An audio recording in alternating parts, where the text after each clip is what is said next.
વાત તમને આજે પૂછું. ચલો તમને સ્વનો અનુભવ નથી, પરનો અનુભવ છે ને.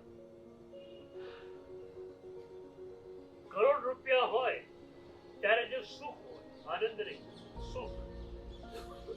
5 કરોડ થાય અને 5 કરોડ થઈ જાય. પૈસા બને એમ સુખ વધે. તમારું ગણિત શું છે? તમારો રેશિયો શું?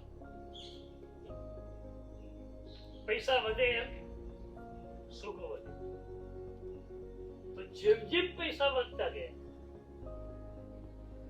તેમ તેમ સુખ વધતું ગયું.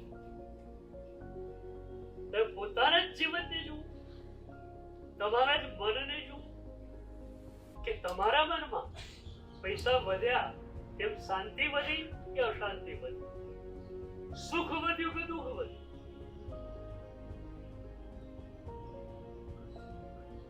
આજે તો જેની પાસે ઘણા બધા થઈ ગયા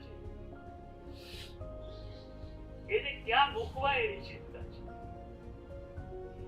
હવે એ જો ધર્મને પામેલો હોય તો સાધર્મિકોમાં અને ગરીબોમાં કરોડો રૂપિયા વેચી શકે. પણ હવે એ તો છૂટતા ના હોય પૈસા. એ તો તમારી પાસે શાસન છે એટલે છૂટી રહ્યા છે પૈસા.